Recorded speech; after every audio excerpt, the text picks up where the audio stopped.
have an opportunity to present a different view on the role of government. At least we get to ask the question. It only comes rarely in history. I think the founders of the country, our founding fathers and forefathers, certainly asked the question, or they wouldn't have done what they did. They said, well, is the proper role of government what the British thinks is the proper role of government? And they come down and they said no. They didn't like the British. So they said, we will declare our independence and we will be willing to fight for it. And they did it, and they wrote a guideline for us called the Constitution. A relatively good document, but something that is totally unobserved, I believe, in this century, especially here in the last several decades, and has gotten a lot worse. This means it has to be done through persuasion if you want changes. It cannot be done with coercion and violence. It means we have a free market system of money, but it means that we define very clearly whose life it really is. It is our life. Our life comes to us in a very natural way. It doesn't come to us from government. Since it is our life, it's our liberty, and it's also our obligation to take care of our lives and our liberty. And we should have the right and the obligation, and we should have the obligation to work. But we ought to have the right to keep what we own. Nobody has a right to take from us. Your neighbor can't take it from us through coercion, but they should not have the right to go to their politician and have the politician send the IRS agent to your doorstep with a gun and point it to you and take what they think that is theirs. Needs are not rights. Entitlements, people who think they're entitled to something because they demand something and they've been told that the society owes it to them, those aren't rights. So we reject that entire notion that people who need something. Yes, we can be sympathetic if we want to, but they cannot use any coercion to come and take it from us. So in this situation, of course, it means we don't even believe in the income tax. I mean, that's... All right. No income tax. Most of our history, we did not have an income tax. A lot of people say, oh, well, first reaction from a liberal reporter will be, well, who's going to take care of the government? I said, well, libertarians aren't really worried about the government. We're worried about the people. So therefore, we want you to keep your freedom, and we want to keep the fruits of your labor, and we want you to have the incentive. Because today, there's less incentive than there used to be. A lot less incentive to work and keep all the records and send them off to the government. So there's a more incentive to get in the underground economy. Over a third of the people in this country are involved in the underground economy. Now, that's a mixed bag. I hate to see the breakdown of law and order, but you know what I hate to see is I hate to see Reagan get off the hook. Just think the underground economy is probably bailing out this system. It's really very beneficial to the economy because it's the real economy. And the other thing that we have to think about, those who are fully in the underground economy are fully employed too. There's no unemployment in the underground economy. And we'd like to legalize it. We'd like to make sure this is available to everybody. And since we existed most of our history without it, and there are still some states that have neither sales taxes or income taxes, and their unemployment rate is lower than the states that have high income tax and high sales taxes. So there's every reason, for practical reasons as well, to argue that we don't need it. Under this system of government, money would be different. Money would not be fraud. Today, if government has some limited roles, which they would in a libertarian society, it would mean that if one individual defrauded somebody else, this would be a reason for government to intervene. Therefore, if there was a private money system and they said this is a gold certificate and you didn't have the gold, that you were then lying and you were fraudulent, so this would involve the government to come in and settle the dispute. But what have we done under our system of government? What we have done is we now have permitted the politicians to become the legalized counterfeiters. So it's turned upside down. Instead of preventing counterfeiting, they become the counterfeiters. And how do they get elected and stay in office? By promising the people whatever they want.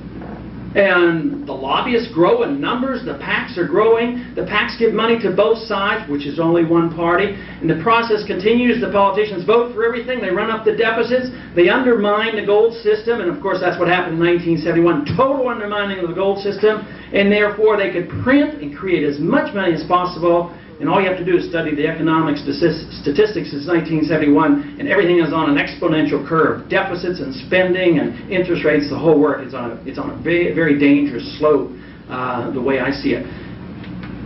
under a free market, you'd have honest money, which means it wouldn't be counterfeit, it wouldn't be paper, it would have to be a commodity, it'd have to be something of real value.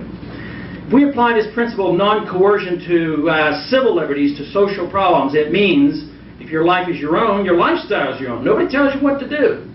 You know, a lot of in the media will immediately want to come up to me and they say, and they've done this to libertarians for a long time, and they'll say, and they'll want to put it on the headline. They're not doing it so much anymore because the debate is changing, and we're winning this debate, and I think in a few years you're going to see some change in the law in spite of the rhetoric of the other two candidates. But they'll immediately want to say, you're the people who want to legalize heroin. And that's the summation of the libertarian philosophy. So I stopped them right there and I said, no, I said, slow on my agenda about worrying about legalization of drugs, but what I'm interested in is legalizing freedom of choice. That's what it's all about. I personally am not all that interested in drugs, but I'm very interested in freedom of choice. Because the freedom of choice for people to pick their lifestyles and what they take into their bodies also protects my rights to live my life the way I want, even though it may be different from others.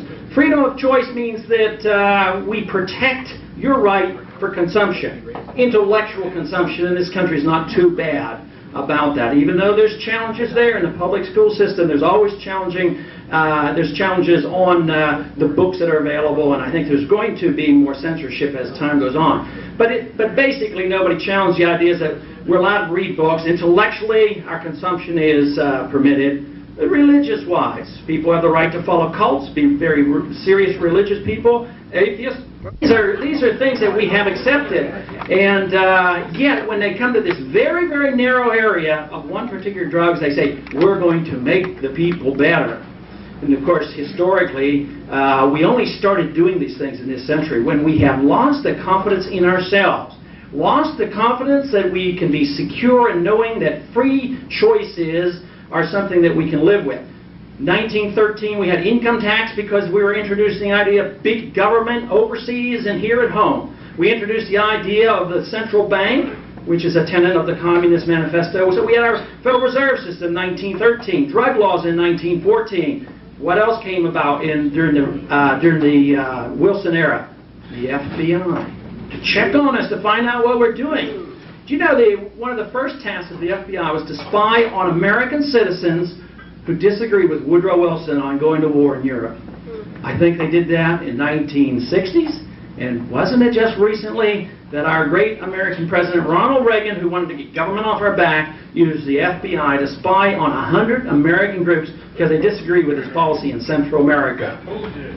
And just recently, of course, it's been revealed, and it's very clear that the CIA has been very much involved in all that activity, and of course Ronald Reagan hides behind the flag and said, I would never break security. I'm not going to tell you really what went on. I'll tell you what libertarians would do. We don't think there's much use for the FBI. If there's use for intelligence, it can be done differently, and we certainly don't have any use for the Central Intelligence Agency, and we'd abolish it.